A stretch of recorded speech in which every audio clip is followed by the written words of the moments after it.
We are following breaking news right now at 5:30. A major domino is set to fall in the race for our state's open Senate seat next year. Sources telling WRAL's NC Capitol team former Governor Roy Cooper will run and the announcement will be out soon. Good evening and thanks for joining us. I'm Lena Tillett. And I'm Ashley Rowe. Many political insiders have waited for a decision from Cooper ever since he left the governor's mansion earlier this year. Joined now by NC Capitol reporter Paul Spey. I know you have been working your sources. What does this mean for the Senate race?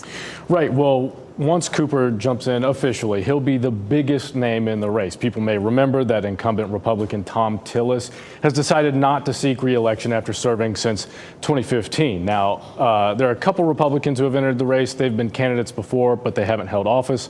On the Democratic side, there's former Congressman Wiley Nickel. He served one term in Congress, but Cooper's been around a lot longer than Wiley Nickel or either of those other Republicans. He was a two-term governor. He served as Attorney General for many years.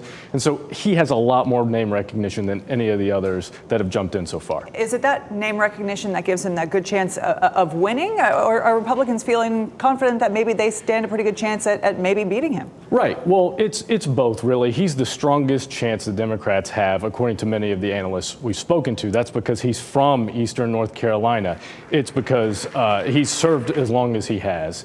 He's a great fundraiser, and people just, they know him.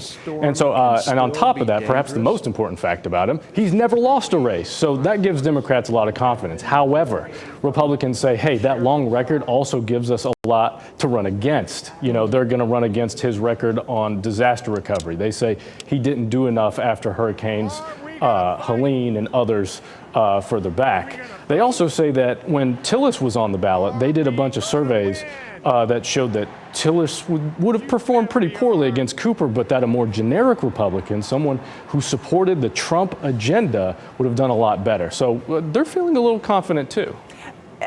Are they going to need a big name in order to be able to tackle Roy Cooper?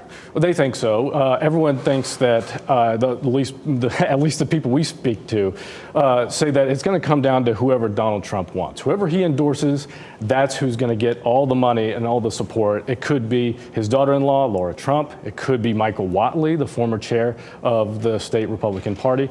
Or it could be someone like Pat Harrigan, a new congressman who is very vocal in his support for Trump. Okay, all right. Thank you for all your reporting.